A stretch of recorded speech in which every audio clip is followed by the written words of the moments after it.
Shutdowns loom as coronavirus cases are spiking across the country, and there is no sign of a helping hand so far from Congress. And according to CNBC, House Speaker Nancy Pelosi and Senate Minority Leader Chuck Schumer wrote a letter to Senate Leader Mitch McConnell this week asking him to work toward a deal. Professor Richard Wolff is with us now to talk about what could be ahead for this winter with the coronavirus raging and no stimulus in sight. It's always great to see you, sir. Good to see you, sir. Thank you. Glad to be here. Just talk to us about how you see the landscape, the economic landscape right now.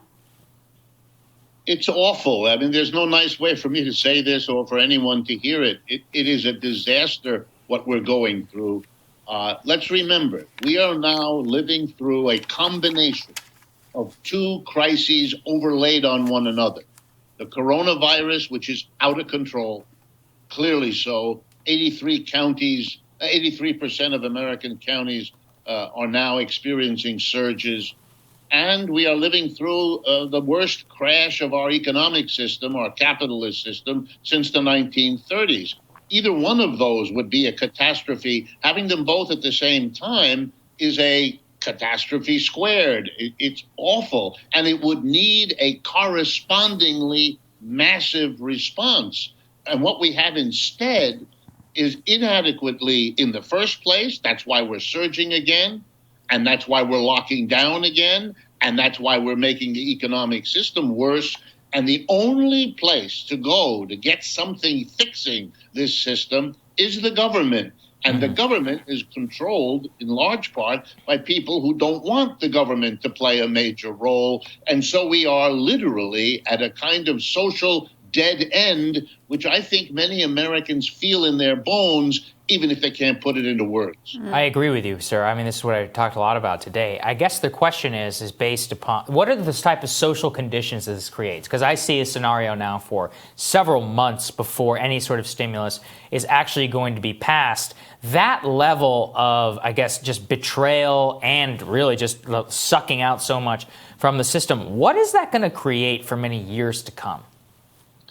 Well, if you're looking at, for example, the suffering already since the end of July in not maintaining the extra $600 for the unemployed, if you're looking at the accumulation of unpaid rents, both by individuals and by commercial tenants, which are exploding and which will only become a disaster if they continue to not fix that problem until the end of the year, you're looking at mass social dislocation. Because remember, if you're locking down on top of not maintaining the incomes of 25 to 40 million people, the impact of that on everybody else will be severe as well. No one will escape from this. Here's my fear, that the folks, particularly on the Republican side, but it's not that different on the Democratic side, seem to believe that the deteriorating social conditions are not provoking the kind of mass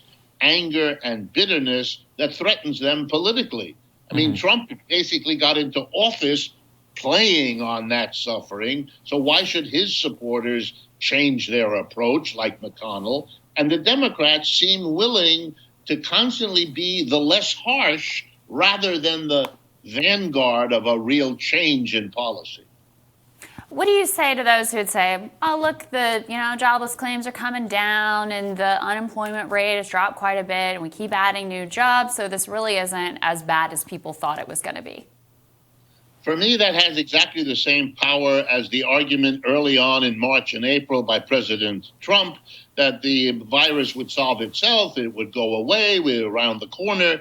The economic price we are paying by having millions of people interrupt their educations. And as a professor, let me assure you, what we can do at distance learning is nothing like what the education process could be, should be, had been in this country. There's no way to calculate that, except we know it's very bad, which is why other countries do much more in the way of active intervention to prevent having to accumulate those costs. Could you talk a little bit more about that? Because it's one of the reasons we love having you. Always have your finger on the pulse of what's happening internationally as well. There are other countries that are experiencing major surges in coronavirus as well and having to lock back down. What are their economic responses looking like right now? Well, the number one, and I use it because I want in a way to provoke, The number one example is the People's Republic of China.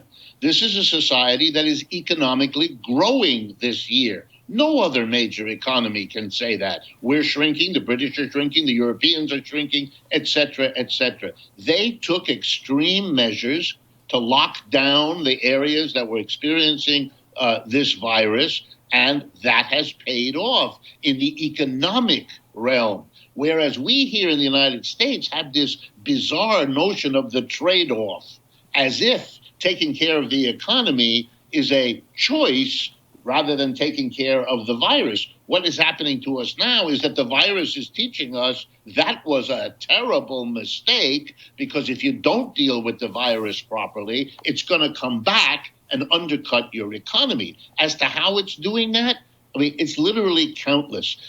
President Trump promised, Biden has done the same, bringing businesses back to the United States.